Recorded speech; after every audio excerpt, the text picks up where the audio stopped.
nubwo urukiko rwakatiye uzaramba Karasira Aimable igihano cy'igifungo cy'imyaka 5 mu rubanza rwa rumaze imyaka ruburanishwa. Mu bihe bitandukanye Karasira agiye akora cyangwa se avuga ibintu bidasanzwe bisekeje ku buryo ababaga bitabiriye urubanza kwifata byabaga byabananiye bagaturika bagaseka. Hari nkaho yavuze ko yarose Kazunga murya, ubundi aza ku rukiko yambaye inkweto zidasa n'ibindi bitandukanye tugiye kureba. Tudatinze reka turebe ibintu 9 yavuze cyangwa se yakoze ari imbere y'urukiko bigitungura benshi kugeza na n'ubu ngubu. Reka ngo ikazana nagushimira. Turera ku matariki yabanje y'urubanza tugaruka hafi ahangaha. Hari kuwa gatatu tariki 26 ukwezi kwa 7 2023 Karasira yigereranyije na Yuhi Mazimpaka wayoboye u Rwanda arwaye mu mutwe. Tariki 26 ukwezi kwa 7 habayeho guterana amagambo hagati ya Karasira, ubushinjacyaha, abacamanza n'abaganga bari kumukurikirana. Ubwo uyu mugabo yongera kugezwa imbere y'ubutabera ngo agire icyo avuga kuri raporo y'abaganga yagaragaje ko afite uburwayi bwo mu mutwe ariko butamwambura ubushobozi bwo gutekereza. Karasira icyo gihe yavuze ko bayirigishe muri za kaminuza zo mu Rwanda zitandukanye bitamubuza kugira uburwayi bwo mu mutwe kuko n'umwami Yuhi wa gatatu Mazimpaka yatwaye igihugu abufite. Karasira yavuze ko uburwayi bwo mu mutwe abumaranye igihe kirekire kwa Kongo yatangiye kubwivuza mu mwaka wa 2003 kugeza n'uyu munsi. Yagaragaje ko ibyibazwa n'urukiko n'ubushinjacyaha bijyanye no kuba yarabashaga kwigisha muri kaminuza kandi afite uburwayi bwo mu mutwe nta shingiro bifite. Mu gusobanura neza ko kugira uburwayi bwo mu mutwe bitabuza umuntu gukora, Karasira yifashije urugero rwo mu mateka agaragaza ko n'umwami Yuhi wa gatatu Mazimpaka yatwaye u Rwanda kandi nawe yararwaye amakaburo cyangwa se ibisazi yamuteye kwiyicira igikomangoma ari naho yihimbiye igisigo cyitwa Singikunda ukundi. Ati yari umusizi nanjye ndi umusizi, yari umusazi nkaba umusazi, yari mwiza ku isura erega nanjye ntaraba gutya nari keza. N'ubundi muri uwo mwaka wa 2023 tariki 15 ukwezi kwa 5 yisohoye mu rukiko. Karasira yisohoye mu rukiko ajya kwicara hanze y'urukiko nyuma yo kutumvikana n'umucamanza wamusabaga kwicara mu gihe undi we yavuga ko ashaka kwisohokera. Icyo gihe Karasira yise asohoka mu cyumba cy'iburanisha abwira umucamanza ko ibindi byakomeza adahari. Icyo gihe Karasira ntiyageze hanze ngo atuze, ahubwo yakomeje kwitonganya ari naho ngaho hanze.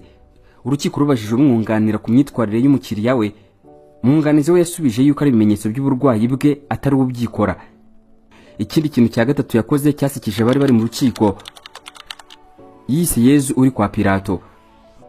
Hari kuwa 4 tariki 23 ukwezi kwa 11 2023 amataratara mu maso, imyenda isanzwe iranga abagororwa mu Rwanda, inkweto za bodaboda, ishapure mu ijosi n'impapuro mu ntoki cyarimwe n'ibitabo.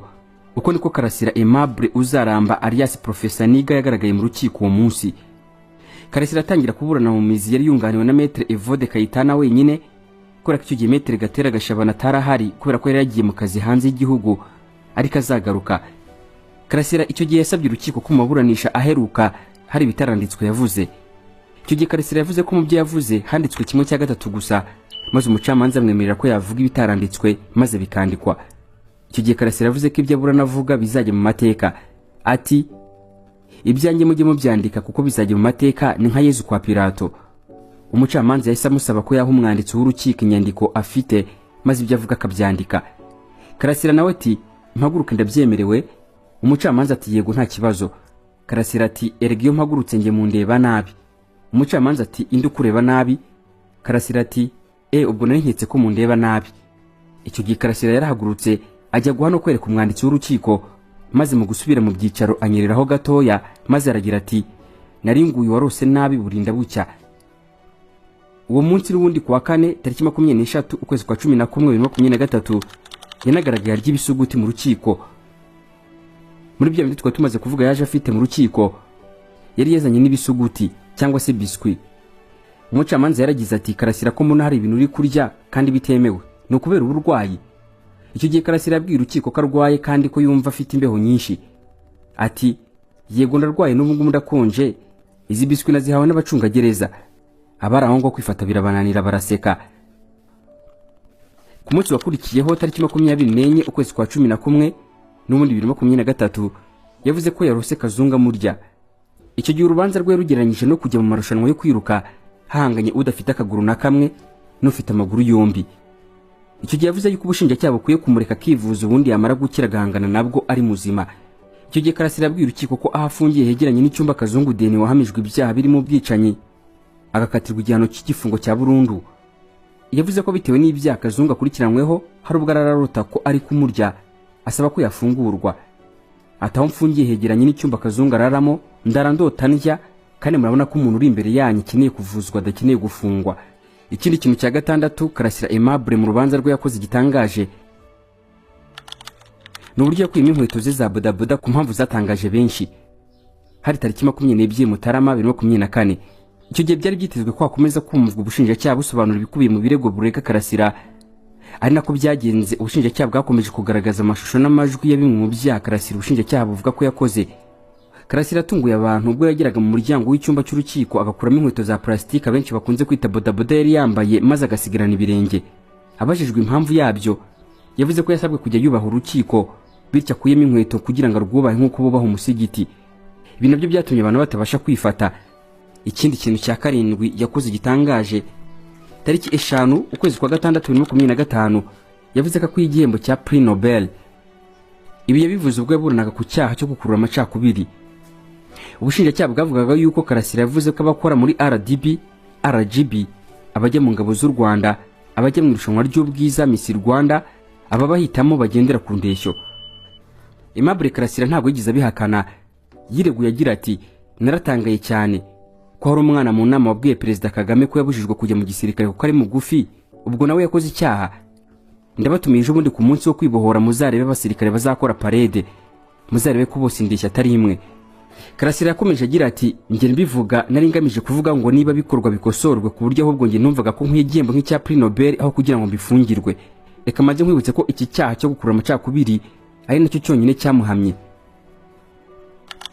Tariki 15 ukwezi kwa mbere 2025 yagiye mu rukiko yambaye inkweto zidasa, ikindi yihana cyangwa se yanga inteko iburanisha na perezida wayo. Karasira yinjiye mu cyumba cy'urukiko yambaye inkweto zizwi nka bodaboda zidasa, rumwe rw'umweru n'urundi rw'ubururu. Byari biteganyijwe ko atangira kwiregura ku byaha yarezwe n'ubushinjacyaha, ariko ntabwo ariko byagenze. Karasira yabwiye urukiko ko ejo gereza afungiyemo y'amageragere i Kigali yamupimye bagasanga igipimo cy'isukari kiri hejuru cyane, ngo akaba yarasanganywe indwara ya diabete. Yavuze ko ubushake bwo kuburana bufite, ariko ko ataburana mu gihe yumva atameze neza. Urukiko rwamusabye ikimenyetso kigaragaza uburwayi bwe, we avuga ko niba babishidikanyaho bakubariza kuri gereza, ati njye nk'umufungwa nta kimenyetso nabona. Nyuma yo guterana amagambo, urukiko rwafashe umwanzuro w'uko urubanza rugomba gukomeza Karasira akisobanura ku byo yarezwe n'ubushinjacyaha. Karasira w'imyaka 48 yahise atangaza yuko yihannye cyangwa se yanze inteko yamuburanishaga na perezida wayo, ari nawe kuri urugereko rw'urukiko rukuru rwaburanishije urubanza rwa Karasira. Ikindi kintu cya 9 ari nacyo cya nyuma mu cyo twaguteguriye Karasira yamenyekanyeho gitangaje cyangwa se gisekeje, n'uburyo yakoraga ibimenyetso bya Tough Gang, ikindi akanitwaza agafuka mu ntoki n'ibindi bitandukanye. Karasira akunze kugera mu rukiko agakora ikimenyetso cya Tough Gangs, na cyane ko yamenyekanye nk'umuhanzi ku izina rya Professor Niga.